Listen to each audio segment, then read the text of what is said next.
Selamat malam Pak Priwandi dan teman-teman semuanya. Kami dari kelompok 4 yang anggotanya Pak Septriadi dan saya Jamin Habiahan akan menyampaikan presentasi kami dengan judul Analisis Laporan Keuangan Financial Shenanigans Mendeteksi Fraud dan Gimik Akuntansi dalam Laporan Keuangan. Pengertian dari financial shenanigans adalah merupakan tindakan yang sengaja dilakukan oleh manajemen untuk mendistorsi atau menyembunyikan atau mengubah kinerja atau kondisi finansial yang asli pada suatu entitas. Dengan kata lain, adanya modifikasi dari laporan keuangan yang disajikan oleh manajemen sehingga kondisi keuangan yang sebenarnya tidak diungkapkan dalam laporan keuangan. Ada 4 tipe perusahaan yang paling mungkin melakukan financial shenanigans. Yang pertama, perusahaan dengan lingkungan pengendalian yang lemah. Untuk poin pertama ini kita dapat lihat ada 3 kriteria untuk perusahaan yang lingkungan pengendalian yang lemah. Yang pertama, tidak ada anggota yang independen. Dalam hal ini perusahaan publik di mana Dewan Komisaris Independen tidak terdapat dalam perusahaan tersebut. Yang kedua, kurangnya kompeten. Yang ketiga, fungsi audit internal yang tidak memadai. Lalu tipe perusahaan yang kedua, manajemen yang menghadapi tekanan kompetitif ekstrim. Yang ketiga, newly public companies atau perusahaan publik yang baru. Dan yang keempat, privately held companies atau perusahaan yang dimiliki oleh perorangan. Jenis-jenis dari financial shenanigans. Yang pertama, mengakui adanya pendapatan sebelum pada waktunya. Lalu yang kedua, mengakui adanya pendapatan palsu sebagai pendapatan. Yang ketiga, meningkatkan laba dengan keuntungan insidental. Yang keempat, merubah periode pencatatan beban tahun berjalan ke periode sebelumnya atau setelahnya. Tidak melakukan pencatatan atau dengan sengaja mengurangi nilai liabilitas. Yang keenam, memindahkan pencatatan pendapatan periode berjalan ke periode yang akan datang.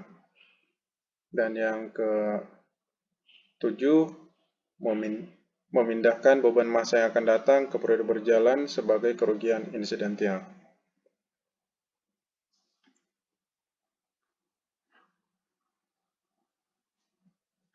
Dari ketujuh jenis-jenis financial shenanigans ini, kita akan bahas satu persatu. Mengakui adanya pendapatan sebelum waktunya, atau mengakui pendapatan yang kualitasnya masih dipertanyakan. Untuk poin pertama ini, kita bisa lihat ada 6 kemungkinan yang dilakukan untuk mengakui pendapatan sebelum waktunya. Yang pertama, mengakui pendapatan saat masih ada jasa yang belum diserahkan. Yang kedua, mengakui pendapatan sebelum mengirim barang atau sebelum barang diterima dengan sah oleh konsumennya. Yang ketiga, mengakui pendapatan meskipun atas transaksi tersebut konsumen tidak wajib melakukan pembayaran. Yang keempat, melakukan transaksi penjualan kepada pihak afiliasi. Yang kelima, menyerahkan sesuatu yang berharga kepada konsumen sebagai quid pro quo. Pada dasarnya, transaksi yang terjadi adalah pertukaran yang seimbang. Lalu yang keenam, melakukan gross up atas pendapatan. Yang kedua, mengakui adanya pendapatan palsu sebagai pendapatan.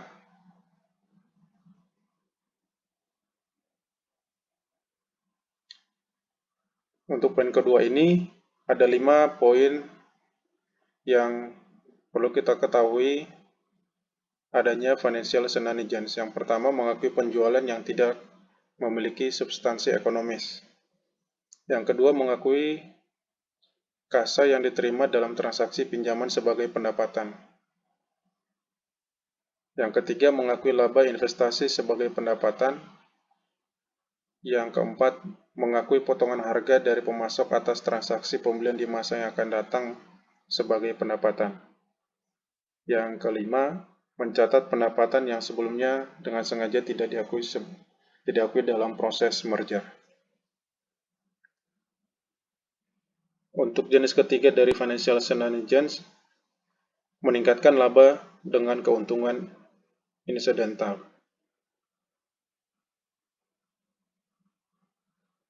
Untuk jenis ketiga ini, ada 4 poin yang mungkin dilakukan dalam financial shenanigans. Yang pertama, meningkatkan laba dengan menjual aset yang under value. Yang kedua, menyertakan keuntungan atau laba investasi sebagai bagian dari pendapatan. Lalu yang ketiga, melaporkan keuntungan atau laba investasi sebagai pengurang atas beban operasi. Yang keempat, memunculkan laba dengan melakukan reklasifikasi atas akun laporan posisi keuangan. Jenis keempat financial shenanigans merubah periode pencatatan beban tahun berjalan ke periode sebelumnya atau setelahnya. Yang pertama, mengkapitalisasi biaya operasional, khususnya ketika sebelumnya entitas langsung membebankan biaya tersebut. Lalu yang kedua, merubah kebijakan akuntansi dan merubah periode pencatatan beban tahun berjalan ke periode sebelumnya yang telah berlalu. Lalu yang ketiga, mengakui amortisasi dengan sangat lambat, masa manfaat diperpanjang. Tidak melakukan pencatatan penurunan nilai pada aset yang telah turun nilainya. Lalu yang kelima, mengurangi cadangan aset. Jenis financial shenanigans yang kelima, tidak melakukan pencatatan atau dengan sengaja mengurangi nilai liabilitas. Yang pertama, tidak melakukan pencatatan atas beban dan liabilitas terkait ketika kewajiban masa depan masih ada. Yang kedua, mengurangi nilai liabilitas dengan merubah asumsi akuntansi. Yang ketiga, mencatat cadangan yang diragukan dalam laporan laba rugi. Yang keempat, menciptakan rabat atau potongan harga palsu. Yang kelima, mencatat pendapatan ketika kas diterima, meskipun sebenarnya masih ada kewajiban masa depan atas penerimaan kas tersebut.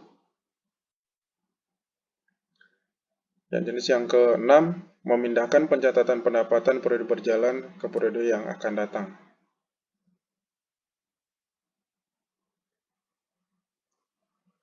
Untuk jenis yang keenam ini ada dua kemungkinan yang dilakukan dalam financial shenanigans. Yang pertama, menciptakan cadangan dan mencatatkannya sebagai laba di periode yang akan datang. Yang kedua, dengan sengaja menunda pencatatan pendapatan sampai dengan proses akuisisi selesai. Dan jenis yang ketujuh, memindahkan beban masa yang akan datang ke periode berjalan sebagai kerugian insidental. Yang pertama, dengan sengaja memperbesar nilai yang diakui sebagai kerugian insidental. Yang kedua, dengan sengaja menghapuskan nilai biaya penelitian dan pengembangan yang masih berjalan dari perhitungan akuisisi. Dan yang ketiga, mempercepat beban diskresioner pada periode berjalan.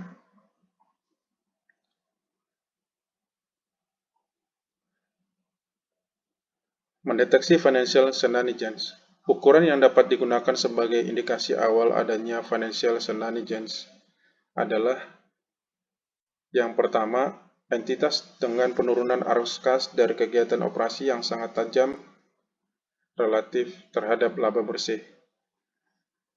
Yang kedua, entitas dengan pertumbuhan penjualan tahunan yang tinggi, namun kemudian diikuti dengan pertumbuhan yang rendah atau negatif.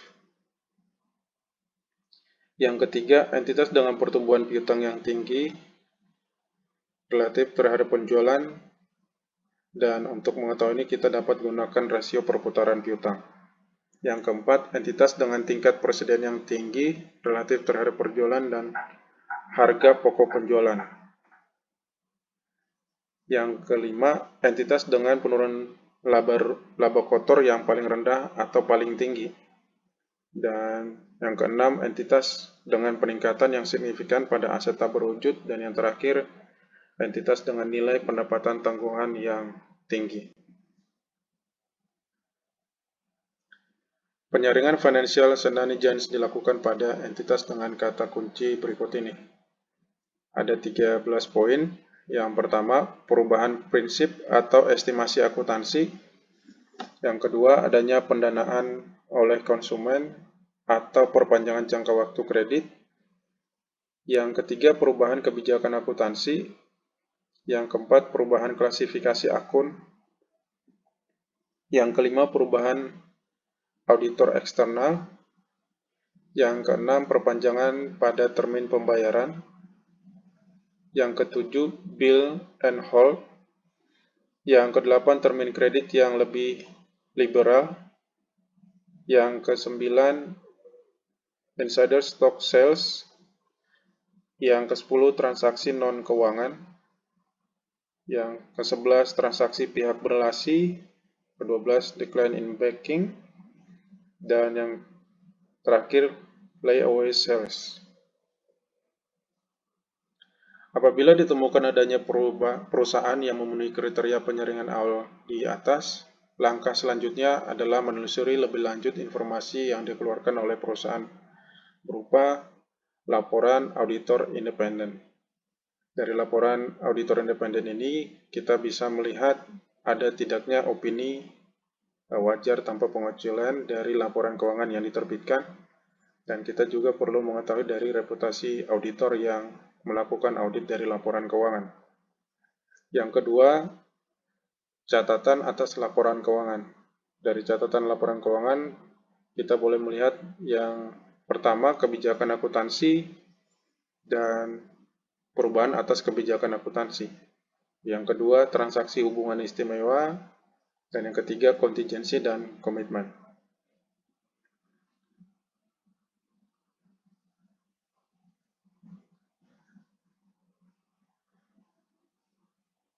Untuk informasi yang berikutnya, yang ketiga, laporan keuangan. Yang pertama, laporan direksi. Dalam penyampaian laporan keuangan, apakah langsung pada fokus dari laporan keuangan atau tidak. Yang kedua, diskusi dan analisis. Pengungkapan spesifik, konsistensi dari catatan atas laporan keuangan, bagaimana perusahaan menilai kondisi keuangan, likuiditas, dan rencana biaya modal untuk periode yang akan datang. Nah, yang ketiga lainnya, litigasi dan tuntutan hukum lainnya, remunerasi direksi dan komisaris, dan transaksi hubungan istimewa.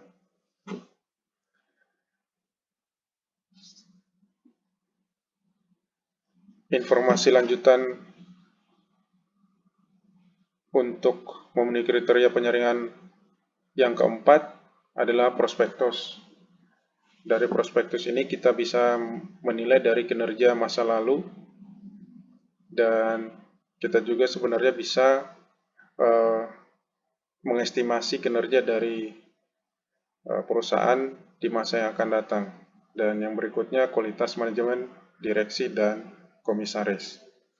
Apabila ditemukan adanya entitas memenuhi kata kunci tersebut, maka ada hal-hal yang perlu diperhatikan.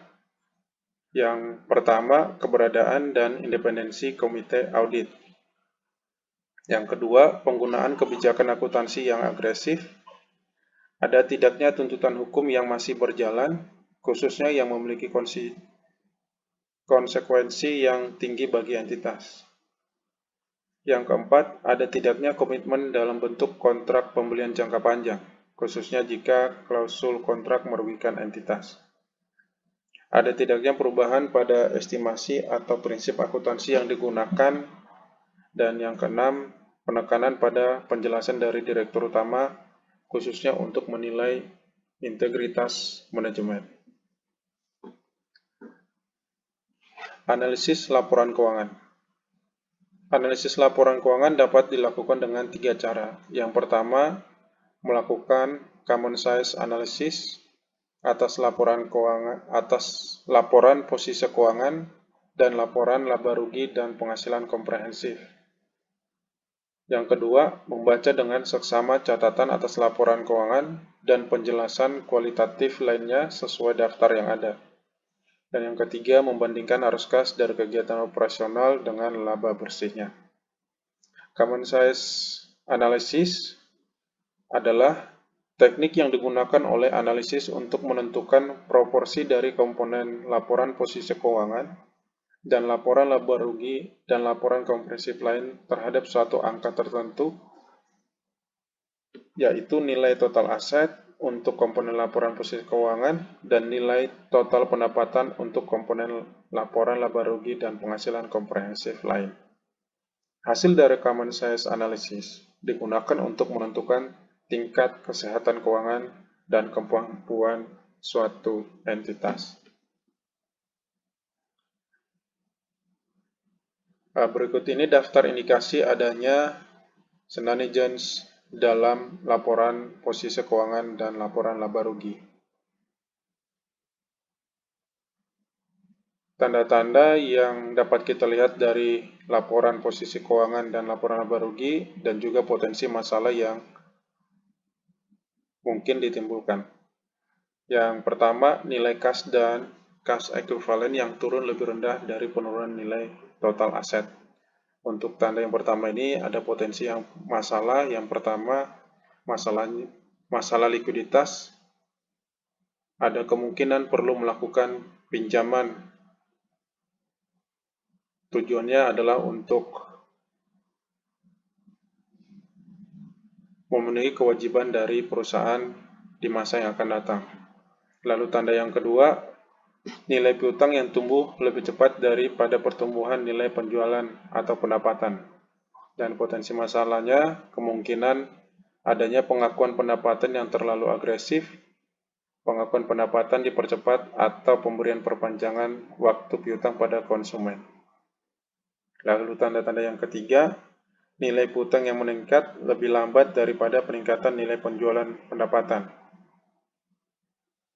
Potensi masalahnya piutang kemungkinan diklasifikasikan dalam kategori aset lain. Tanda yang keempat, pencatatan penurunan nilai piutang menurun relatif terhadap nilai piutang. Potensi masalahnya kemungkinan penggelembungan laba. Tanda yang kelima, nilai piutang yang belum ditagihkan tumbuh lebih cepat daripada pertumbuhan penjualan atau piutang yang telah ditagihkan. Untuk potensi masalah yang kelima ini, proporsi pendapatan yang diakui berdasarkan metode percentage of completion meningkat. Tanda yang keenam, nilai presentasi tumbuh lebih cepat dari penjualan harga pokok atau utang usaha. Potensi masalahnya, persediaan kemungkinan telah usang, membutuhkan penghapusan, atau entitas lalai membebankan sebagian harga pokok penjualan. Lalu tanda-tanda yang ketujuh, pencadangan persediaan menurun secara relatif terhadap nilai persediaan. Potensi masalahnya kemungkinan penggelembungan laba. Yang kedelapan, persentase beban dibayar di muka terhadap total aset entitas meningkat tajam. Potensi masalahnya kemungkinan terjadinya kapitalisasi yang tidak wajar terhadap beban operasi. Lalu tanda yang kesembilan, persentase aset lainnya terhadap total aset entitas meningkat secara signifikan. Potensi masalah dari poin ke-9 ini kemungkinan terjadinya kapitalisasi yang tidak wajar terhadap beban operasi. Daftar indikasi adanya shenanigans dalam laporan laba rugi posisi keuangan adalah laporan laba rugi, poin yang ke-9, poin yang ke-10 maksud saya, persentase harga perolehan aset tetap terhadap total aset entitas meningkat tajam. Potensi masalahnya kemungkinan terjadinya kapitalisasi atas beban perawatan dan perbaikan. Tanda yang ke-11, persentase harga perolehan aset tetap terhadap total aset entitas menurun tajam. Potensi masalahnya kegagalan investasi pada aset tetap di tahun berjalan. Lalu tanda-tanda yang ke-12, nilai akumulasi penyusutan mengalami penurunan saat nilai harga perolehan aset tetap mengalami peningkatan. Potensi masalahnya kelalaian dalam pengakuan penyusutan yang wajar, sehingga dengan adanya kelalaian penyusutan ini akan adanya penggelembungan laba. Lalu yang ke-13, tanda yang ke-13, persentase goodwill terhadap total aset entitas meningkat tajam. Potensi masalahnya kemungkinan pengklasifikasian aset berwujud sebagai goodwill untuk menghindari pengakuan beban penyusutan. Yang ke-14, pertumbuhan utang usaha yang jauh lebih tinggi daripada pertumbuhan pendapatan. Potensi masalah dari tanda yang ke-14 ini kelalaian dalam melakukan pembayaran atas utang terkait pembelian, persediaan, dan perlengkapan. Potensi pengeluaran kas yang tinggi pada periode yang akan datang. Tanda-tanda yang ke-15, persentase beban yang masih harus dibayar terhadap total aset entitas mengalami penurunan. Potensi masalahnya kemungkinan penggelembungan laba. Lalu tanda-tanda yang ke-16, nilai pendapatan yang ditangguhkan mengalami penurunan saat nilai pendapatan meningkat. Potensi masalahnya bisnis entitas mengalami penurunan atau entitas menggelembungkan pendapatan. Tanda yang ke-17, persentase harga pokok terhadap penjualan meningkat dengan cepat. Potensi masalahnya kemungkinan adanya tekanan atas kebijakan penetapan harga sehingga laba kotor menurun. Tanda yang ke-18, persentase harga pokok terhadap penjualan mengalami penurunan. Potensi masalahnya kemungkinan entitas lalai untuk mengalihkan biaya produk dari persediaan ke harga pokok. Lalu tanda yang ke-19, persentase harga pokok terhadap penjualan mengalami fluktuasi yang signifikan secara periodik. Potensi masalahnya laba kotor yang tidak stabil dapat menunjukkan adanya accounting irregularities. Tanda yang ke-20, persentase beban operasional terhadap pendapatan mengalami penurunan tajam. Potensi masalahnya kemungkinan terjadinya kapitalisasi yang tidak wajar terhadap beban operasi.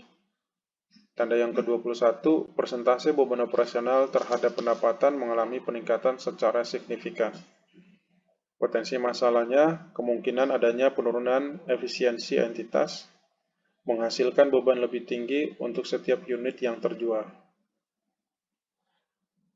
Potensi tanda-tanda yang ke-22, sebagian besar laba bersih sebelum pajak berasal dari keuntungan insidentil. Potensi masalahnya, bisnis utama entitas mengalami penurunan. Tanda yang ke-23, persentase beban bunga terhadap nilai utang jangka panjang mengalami peningkatan yang signifikan. Potensi masalahnya, potensi pengeluaran kas yang lebih tinggi. Lalu tanda yang 24 atau yang terakhir, persentase beban bunga terhadap nilai utang jangka panjang mengalami penurunan yang signifikan. Potensi masalahnya kemungkinan terjadinya kapitalisasi yang tidak wajar terhadap beban bunga. Dan untuk yang berikutnya akan disampaikan oleh Pak Asep.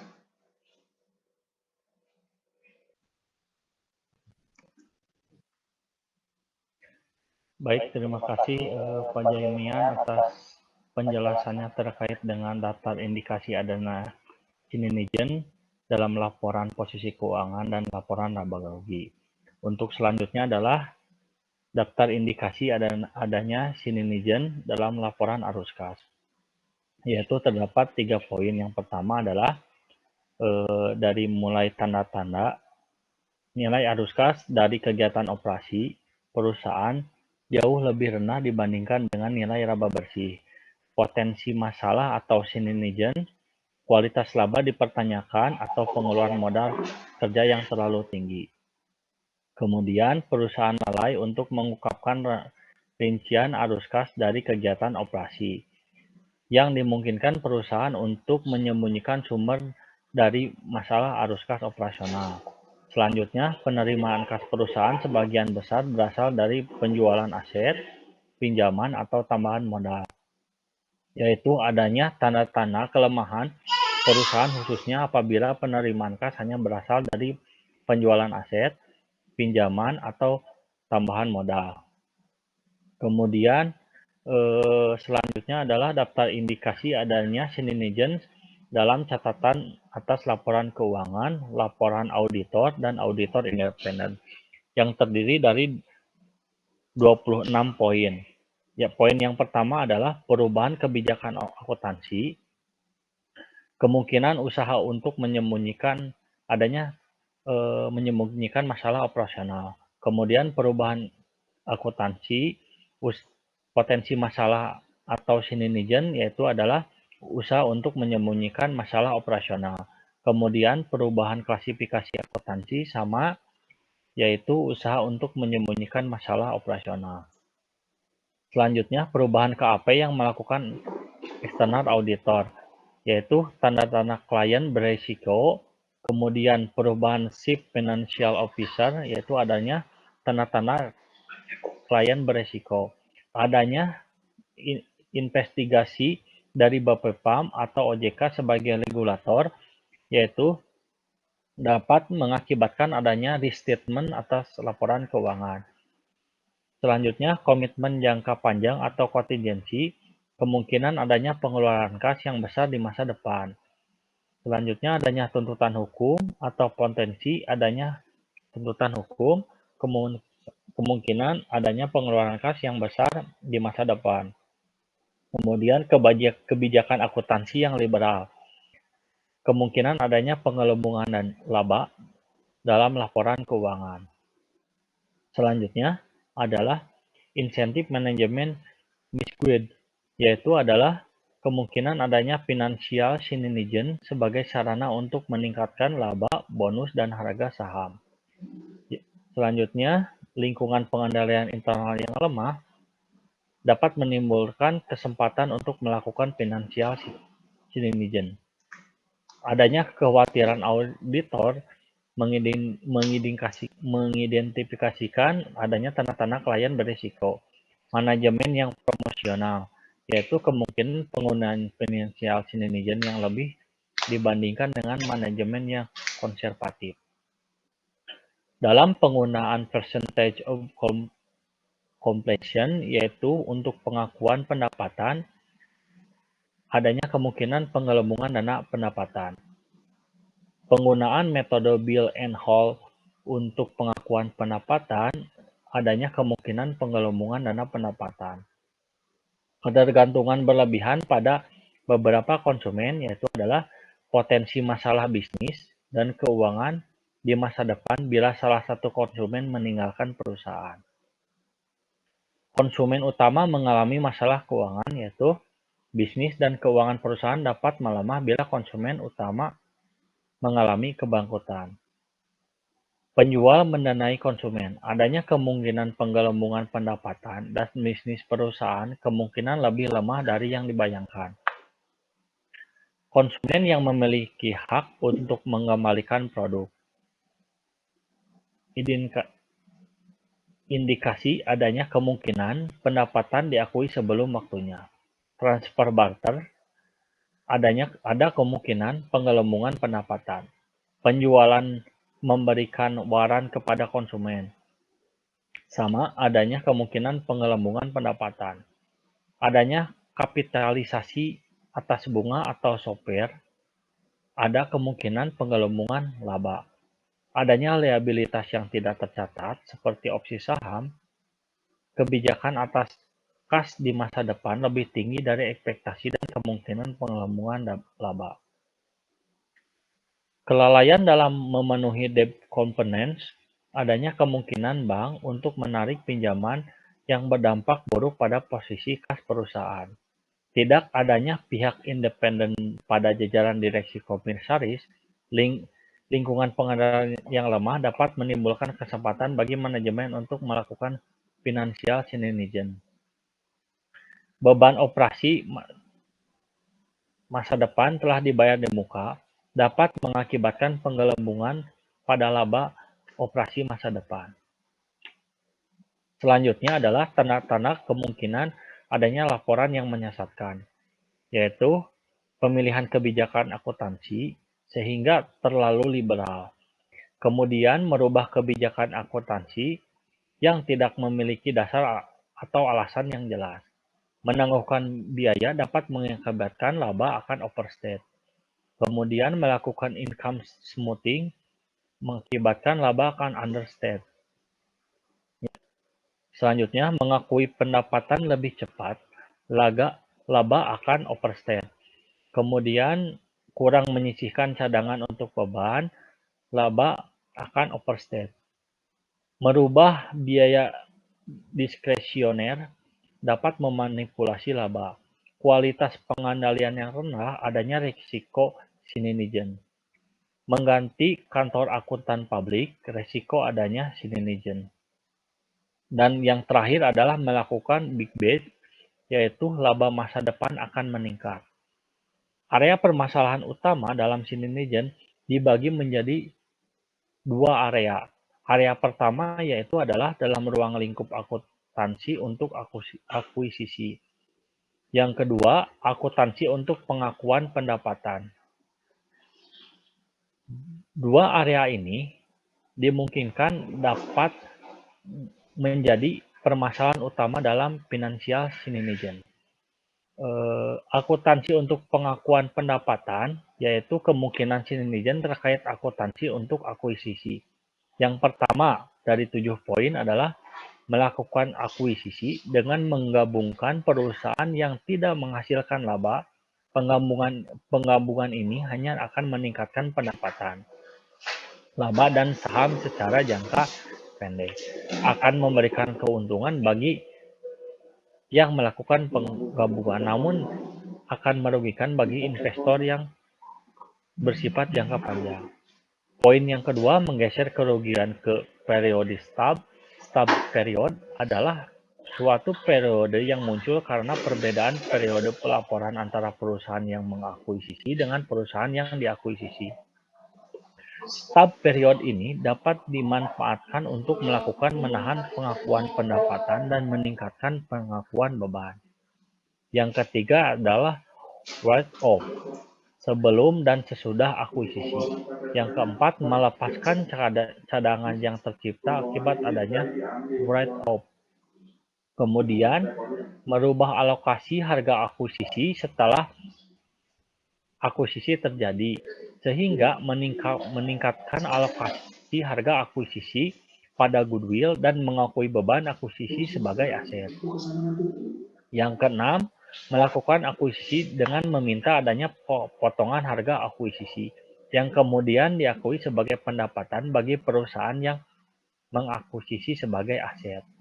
Selanjutnya adalah memberikan waran saham sebagai pemanis untuk komitmen pembelian di masa depan. Ini adalah selanjutnya untuk mengidentifikasi beberapa transaksi yang dikhawatirkan akan menimbulkan kesempatan untuk melakukan financial sininigen terkait dengan akuntansi untuk pengakuan pendapatan adalah, di antaranya terdapat 4 poin. Poin yang pertama adalah pendapatan dari kontrak jangka panjang. Kontrak jangka panjang memberikan alternatif pengakuan pendapatan pada penyelesaian kontrak atau sesuai dengan persentase penyelesaiannya. Pengakuan pendapatan menggunakan metode persentase penyelesaian mengandung ketidakpastian pendapatan menggunakan metode ketidakpastian yang tinggi karena melibatkan estimasi atas biaya masa depan dan kejadian masa depan.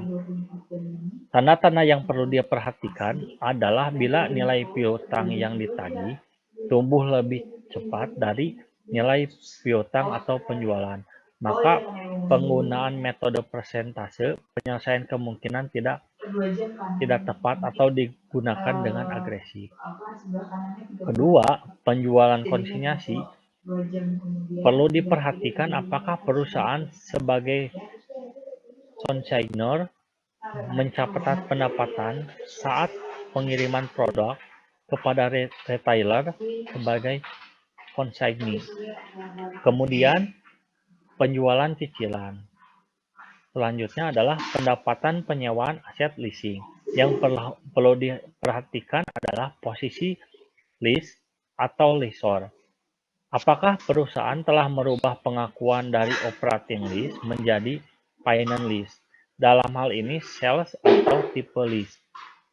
Pendapatan jangka pendek dari tipe lease akan lebih tinggi dibandingkan sekadar penerimaan sewa dalam operating lease. Selanjutnya, apakah ada perubahan pada asumsi finance lease, khususnya pada tingkat diskonto dan nilai sisa?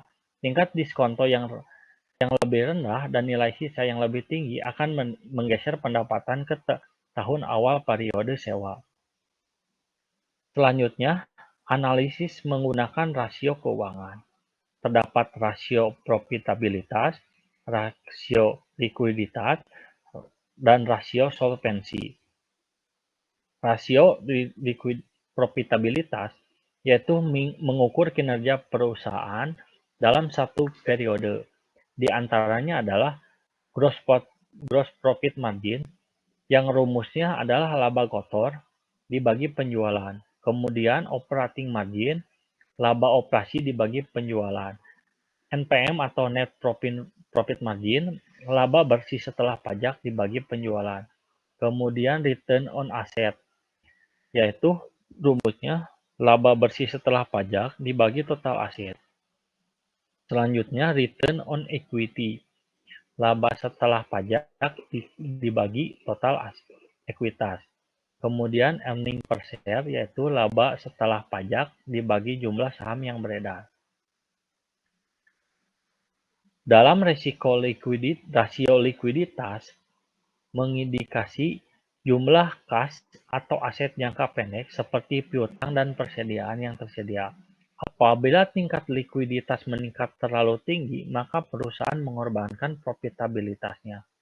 Sebaliknya, apabila tingkat likuiditas turun terlalu rendah, perusahaan menghadapi potensi tidak membayar kewajibannya. Hal ini dapat diketahui oleh 3 rumusan rasio likuiditas, diantaranya current ratio, working capital, dan quick ratio. Dalam nilai working capital, semakin tinggi nilai working capital, maka cadangan yang tersedia untuk memenuhi kebutuhan kas tak terduga semakin tinggi. Kemudian rasio solvensi merefleksi kemampuan perusahaan untuk memenuhi kewajibannya, mengindikasikan bagaimana perusahaan mendanai kegiatan operasinya. Selanjutnya, apabila perusahaan memiliki tingkat leverage yang tinggi, maka resiko yang akan dihadapi juga semakin besar. Apabila tingkat leverage-nya rendah, maka kemungkinan perusahaan tersebut tidak menggunakan kesempatan yang ada untuk mendapatkan pendanaan jangka panjang untuk melakukan pertumbuhan. Hal ini dapat diketahui melalui 4 rumusan, yaitu adalah rasio-rasio, diantaranya inventory turnover, average day inventory, receivable turnover, average receivable collection period. Diketahui jika semakin tinggi nilai inventory turnover, maka semakin lama persediaan dalam perusahaan dan tidak terjual. Sebaliknya, semakin tinggi receivable turnover, semakin lama piutang tak dibayarkan. Analisis keuangan. Analisis menggunakan rasio keuangan dapat dilakukan dengan membandingkan rasio keuangan periode tertentu dengan periode sebelumnya. Jika atau antara rasio keuangan perusahaan tertentu dengan perusahaan lain dengan industrinya, penggunaan rasio memang mudah sederhana, namun demikian tetap memiliki kelemahannya, diantaranya yaitu adalah rasio hanya merupakan cerminan untuk ukuran tertentu sehingga tidak perlu dianggap sebagai ukuran yang paling tepat. Yang kedua, apabila terjadi manipulasi atas laporan keuangan, maka rasio yang digunakan tidak akan akurat. Yang ketiga, rasio hanya melibatkan informasi kuantitatif dalam laporan keuangan. Yang terakhir adalah untuk memastikan bahwa laporan keuangan telah akurat, analisis dan pembaca laporan keuangan perlu memperhatikan beberapa prinsip ini. Terdapat 7 prinsip dalam memastikan bahwa pelaporan keuangan tersebut telah akurat. Yang pertama, pendapatan seharusnya diakui setelah proses perolehannya selesai dilakukan dan pertukaran dengan barang dan jasa yang telah terjadi. Sejalan dengan itu, keuntungan seharusnya diakui ketika suatu aset non-operasional dijual pada harga di atas harga bukunya. Kemudian, perusahaan melakukan pencatatan atas biaya yang telah terjadi dalam bentuk kapitalisasi sebagai aset bila ada manfaat masa depan atas biaya tersebut, dan membebankan dalam periode berjalan bila tidak ada manfaat masa depan atas biaya tersebut. Yang ketiga, seiring adanya manfaat aset yang diterima oleh perusahaan, perusahaan akan menegakkan manfaat tersebut sebagai beban dan dalam laporan periode berjalan. Selanjutnya, ketika terjadi penurunan nilai aset yang terjadi secara tiba-tiba dan sangat signifikan, penurunan nilai tersebut segera diakui seluruhnya pada periode berjalan. Kemudian, perusahaan harus mencatat adanya liabilitas jika telah muncul kewajiban untuk melakukan pengorbanan aset di masa depan. Selanjutnya, pendapatan dicatatkan pada periode terjadinya. Yang terakhir adalah beban dicatatkan pada periode ketika perusahaan menerima manfaat dari beban tersebut. Mungkin itu saja yang dapat kami sampaikan dari kelompok 4 terkait dengan materi analisis laporan keuangan dalam hal Cininigen dan gimmick akuntansi. Sekian dan terima kasih. Selamat malam. Assalamualaikum warahmatullahi wabarakatuh.